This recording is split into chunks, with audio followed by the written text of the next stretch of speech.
All right, guys, we're at number 11, and we're back to best simulation game. Now, I'm joined by Mist, and I really want to. I think a lot of arguments missed, and I think they're going to argue this is Gran Turismo actually is a simulation game? Yes, it is literally called a driving simulator. Well, I'm actually gonna argue that it is a driving simulation game because technically, the argument is, unlike Daytona USA and a lot of other these games, this game literally makes you, it lets you feel like the engine. It literally lets you feel about it. It's almost like a discount driving lesson. Like, it teaches you how to drive in a weird way.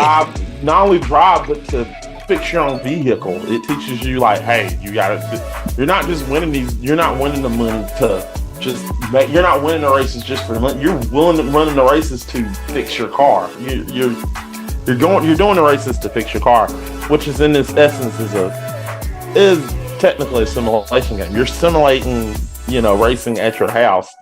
And people now know, like, man, if you race, it's going to cost you a lot of money. And it literally keeps people safe. It's a little like, hey, instead of me going racing, I'll just play Gran Turismo. So it literally is that type of game. And I agree, Gran Turismo is a iconic game. It's one of the best games for the system, especially Gran Turismo 2. It's a different version of a driving game. It is. Different. Because this isn't like, it is fast-paced, but it's very slow, fast-paced. Like, you're not just busting through stuff. It's actually kind of on the slower side in the simulation part of it. It is, but like I said, that's the whole point. You got it. Right. It's like you're not starting from the front. You're starting at the back. You got to literally make this car better. You can't just sit up there and try to say, well, I'm going to make this car better with a piece. No, it literally tells you, no, you're going to start off with trash. You got to get better. You got to make it better.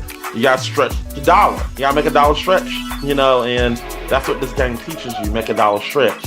So and that's the other part of the simulation. It actually teaches. That's the key word. It teaches you. In other driving games or racing games, you're not taught crap. You can just start the game if you really want to. Yeah, you could, but this game is like, no, You're round one.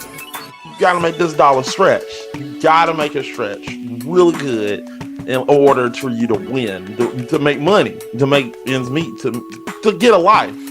So, right. and this game does it, and it does it. I'm gonna be honest, it does it. I'm not a racing fan, but I gotta acknowledge when a racing game does stuff well. I'm not on racing game, but I got knowledge when the simulation actually does well. And I ain't gonna lie to you, I was like y'all when I first heard of this Gran Turismo 2, and I was like, isn't that racing game? But then when I go back and I thought about playing Gran Turismo 2 and looking back upon it, it is technically a simulation because you are simulating technically not only racing, you're simulating car repair, upgrades, all this stuff. You're simulating what you're needing in a car, and you're literally start from round one, simulating what you do. It's literally, I would say, this is, they did make a game. I feel like this is better than Fast and the Furious by a country mile. Yeah, because I used to play a lot of racing games. Like, I'm actually looking at my PlayStation 2 collection right now. Like, it's like displayed on my bed. And I actually remember being really thrown off when I played Gran Turismo 2 because I wasn't used to that. I'm thinking, oh, it's a racing game. I play a lot of racing games. One of my favorite racing games is the Road Rash series. Right. Now that's a throwback, but Road Rash, if you don't know what that is, look it up. It's hilarious. It is. And if you like Grand Theft Auto, this is kind of like a super precursor to Grand Theft Auto. It is. Because you are beating up people on bikes, so. Yeah. And in this game, it literally is you literally can say, well, people literally, like you can say it in the future games where it's like Gran Turismo was just like, okay, we're just going to be a racing. No, it literally just upgraded itself. It's like, no, we're not just street racing. We're gonna go into racing cars. And that's what threw me off when I played Gran Turismo, because I went into it thinking, oh, I'm just gonna get the fastest car or whatever. And the first thing I noticed was, wait, I gotta actually read stuff? I gotta learn stuff? What? And then it was slow. Like, it was a slow-paced game, and I'm like, I'm not mad, but this is throwing me off. Yeah, but that's what you want to do. You want to get better. Right.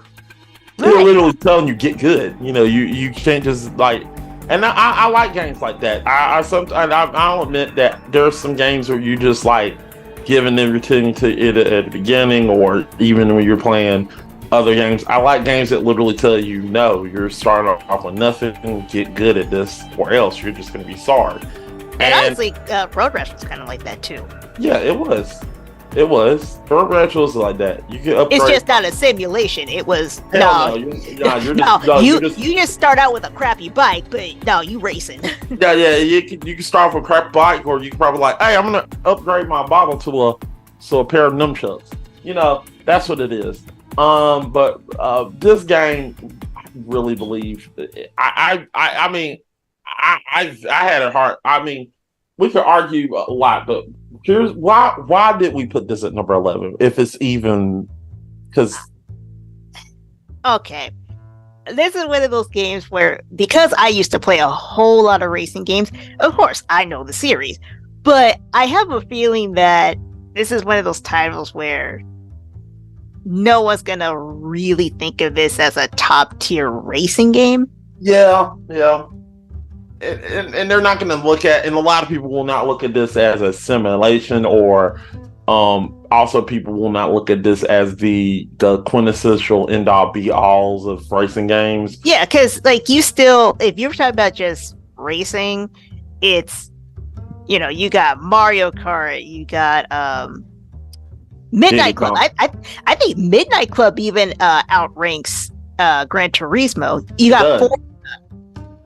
You know, you got other titles that people are going to think of, but in terms of simulation, this is also one of those games where you're not going to immediately think of it as a simulation, because you're going to think SimCity, City Skylines. You're going to think of a whole list of simulation games before you even get to Gran Turismo, because it doesn't come across as a simulation game.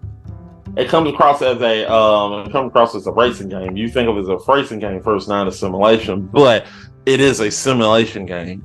And that's the beauty of it. It's a simulation racing game, but because in both of those genres, it's not top tier. This is why it's placed where it is, because no one's going to go here first in either section. Exactly, and there are probably some people out there that's probably going to say, "Well, this is number one in your heart," and I understand. Yeah, like I never hated Gran Turismo. I actually thought it was kind of fun. That's and it goes back to what I said, probably what I'm going to say in a future episode. Is this a top? Does this beat the top 5? And sadly, no, it doesn't. It does not. It's not better than the top 5. It's good. It's a great game. Not overrated. It's honestly pretty solidly made. Like, it's not a bad game to play. No, it's not. It's a solid game, and there's nothing really, really bad about it. I mean, there's no glitches. I mean, that's another thing. It's impressive. And this game is very impressive. Sadly, it is number 11 on the list, and unlike Doom 2000, we had to have a number. Unlike Doom 2000, which we just all agreed that it's a throwaway.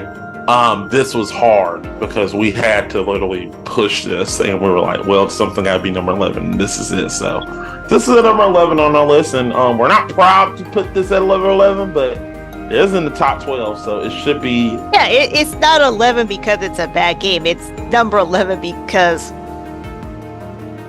it just is. It just is, yeah. It's all, if you saw the rest of this list, you'll see, man, this is no wonder you had a tough time. You better be happy that it made it to the top 12. Yeah, if you look at the other guys like, fuck, really? But yeah, this is the number 11, and we'll see you We'll see you tomorrow, where we'll talk about another game, which will be number 10 on our list, where we will probably have Trill and Chris on that episode, on that day, to talk about the next game. But until then, this is Miss. You're probably seeing on in the future another future episode. We'll see you next time, people. Bye.